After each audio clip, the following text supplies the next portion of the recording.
আকাশে ছোঁয়ার গল্প সাজাই শূন্যে ওড়ার ছন্দে মেতে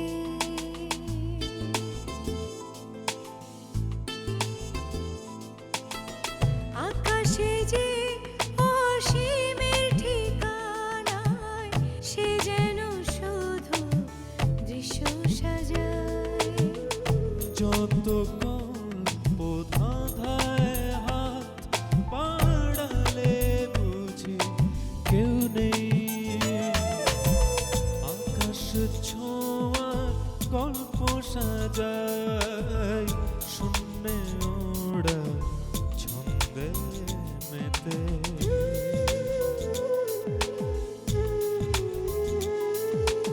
ধাওন্ত তোমার গতি ছুটে চলে অবিচল আমার আঙিনা প্রজাপতি চঞ্চল উড়ে উড়ে যায় কত অলি গলি অবিরত যত কল্প ধাঁধায় মন বাড়ালে বুঝি কেউ আকাশে ছোঁয়ার গল্প সাজায় শূন্যে ওড়ার ছন্দে মেতে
ভারতের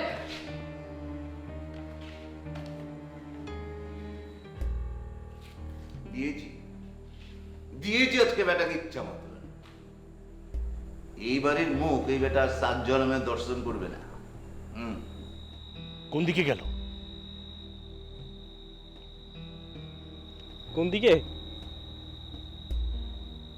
এইদিকে না ওই দিকে? না ওই দিকে? আহা, ঠিক করে বল না। মুখে আটকাই যাইতেছে। ও, কেমনে কম? বুঝতে পেরেছি।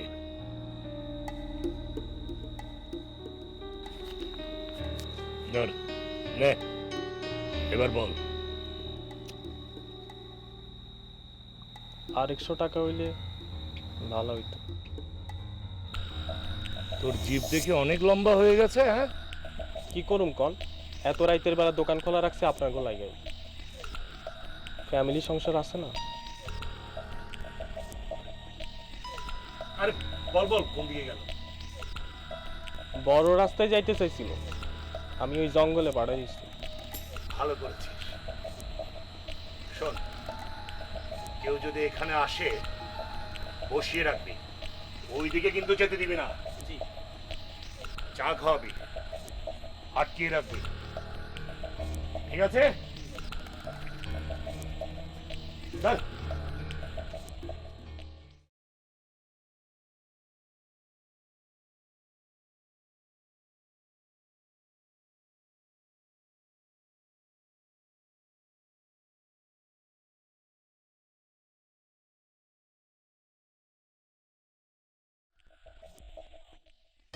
ও, তুমি তো বলেছিলে তোমার খিদে লেগেছে। এই যে দেখো, দেখো আমি তোমার জন্য কি এনেছি। এলিমেন্ট দোকানের গোমাংস, গন্ধ পাচ্ছ না? সাথে তন্দুর। আর এই যে দেখো, এক বোতল দিয়েছি। আজকে যা জমবে না বাইরে তোমাতে, আমাকে কি বলবো।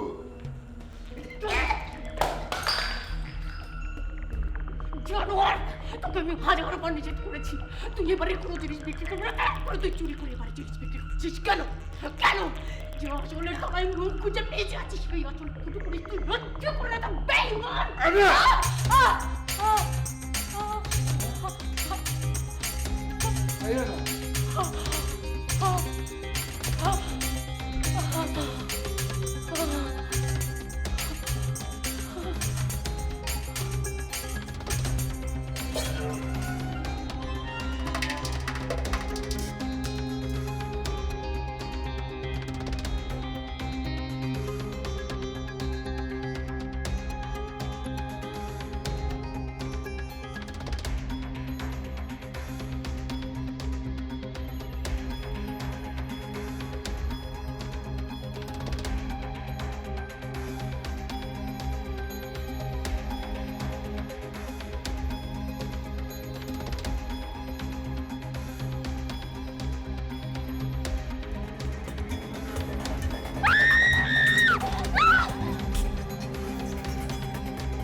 কাজটা তো অনেক গভীরে বিঁধে যায় না?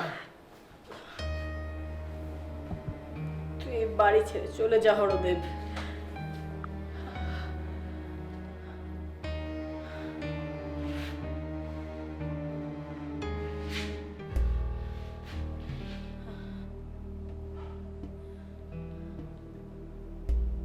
কথা দিয়েছিলাম তোকে ছেড়ে যাব না। যে নিজের কথা রাখতে পারে না, তার অন্যকে কথা দেওয়ার কোনো অধিকার নেই। সামান্য কটা জিনিসের জন্য তুই এমন করবি? সামান্য কটা জিনিসের জন্য ওই লোকটা বাড়িতে এসে আমাকে কি অপমান করে গেল তুই জানিস? মান অপমান আমাদের মানায় না। মানাবে, মানাবে, এখন থেকে মানাবে। কেমন করে? এই বাড়ি দীপার, এই সম্পত্তি দীপার। আমরা দীপার বাড়ি, দীপার সম্পত্তির পাহারাদার মাত্র।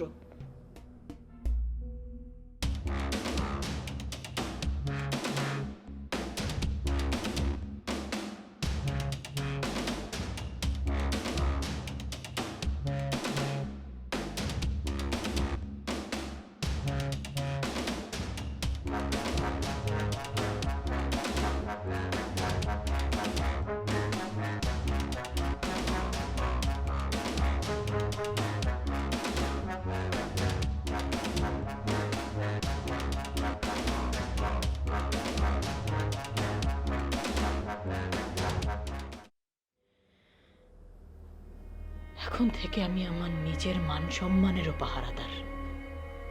এসব কি নীতি কথা শুরু করলি তুই বলতো?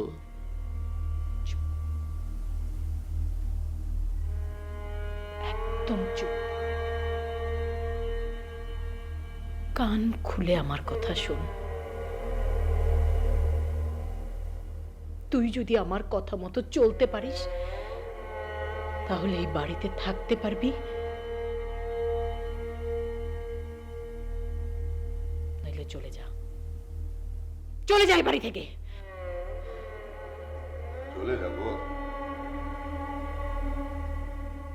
হ্যাঁ যাবোই তো। কি হাতির ডিমটা আছে এ বাড়িতে?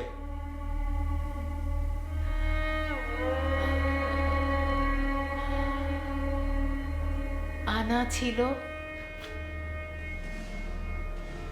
আনা ছিল এই বাড়িতে, কিন্তু তোর কাছে তো আনার কোনো মূল্যই নেই। তুই যদি আমার কথাটা একটু শুনতি, তাহলে এই আনা সারা জীবনের জন্য, সারাটা জীবনের জন্য তোর হয়ে থাকতো। তা তো আর হবার নয়। তোর এত লোভ।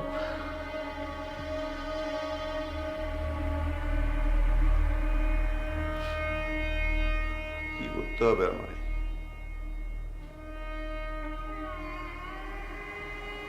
বেশি কিছু না, ছোট্ট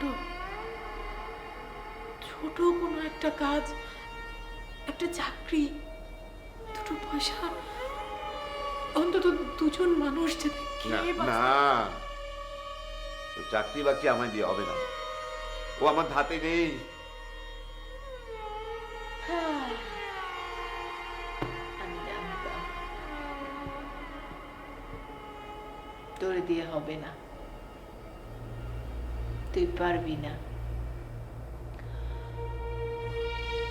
যদি পারতি তাহলে আমার পায়ের তলায় বিঁধে থাকা কাঁচটা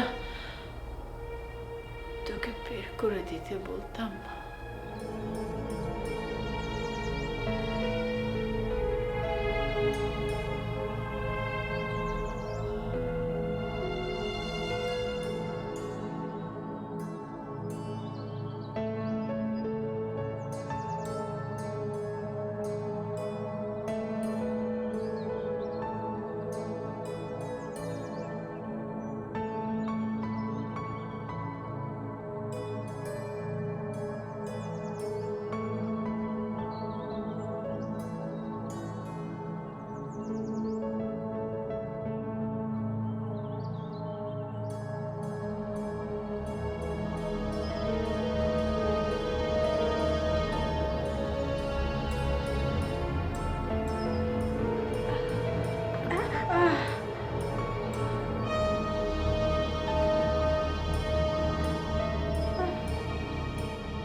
নমস্কার স্যার। এত তাড়াহুড়ো করে কোনে যাচ্ছেন স্যার? ওই একটু হাসপাতালের দিকে যাচ্ছি। তা তো যাবেনই স্যার, যেখানে মধু থাকে সেখানে মৌমাছি তো ছুটবেই। মানে কি কি বলতে যাচ্ছেন? না মানে কিছু না। মানে কিছু না? শুনলাম আপনি নাকি থানায় গিয়েছিলেন। না গিয়ে কি পারি স্যার? এই এলাকায় বসবাস করা একেবারে অযোগ্য হয়ে গেছে। থাক থাক, হয়েছে হয়েছে। আর সমাজ সেবার বাণী ঝাড়তে হবে না। যা বলতে চান স্পষ্ট করে বলুন। থানায় গিয়েছিলেন কেন? ওই আমাদের বড় বাজারের ওই সোনার বাংলা বোর্ডিংয়ের মালিক শঙ্করদা, উনি আমাকে আপনার কাছে পাঠিয়েছিলেন স্যার। তো যে এদিকে আপনি নাই, একটা ঘটনা ঘটেছে। তো ঘটনাটা কি আপনি জানেন নাকি স্যার? হ্যাঁ জানি তো, বাকিটা হাসপাতালে গিয়ে স্টেটমেন্ট নিয়ে জানবো। স্যার আমার কাছ থেকে স্টেটমেন্ট নিলেই হবে স্যার। আপনার কাছ থেকে নেব মানে? জি স্যার।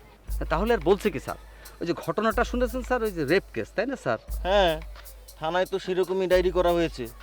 আসলে তো স্যার রেপ কেস না, ওই হোস্টেলের মেয়েগুলো দেহ ব্যবসা করে, ধরা খাওয়ার ভয়ে আত্মহত্যা করতে গিয়েছে। চুপ স্যার। আরে পাবলিক প্লেসে এসব কথা বলে নাকি? আপনি উঠুন, আমার পেছনে উঠুন। উঠুন।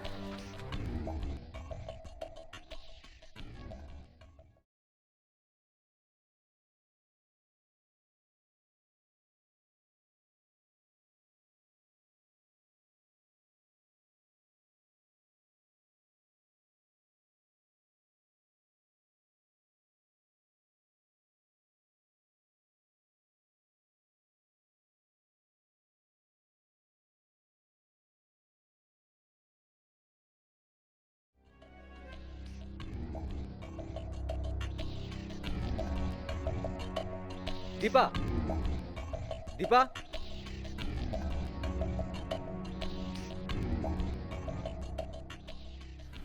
আদাব। আদব। দীপা, একটা কথা বলবে আমাকে? মায়া পালিয়ে গিয়েছিল, তুমি জানতে?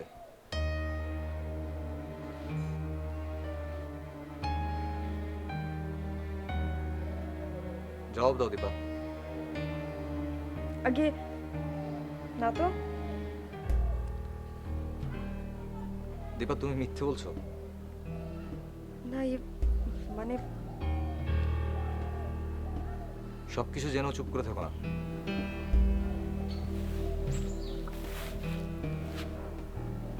আমি সবকিছু জানি দীপা।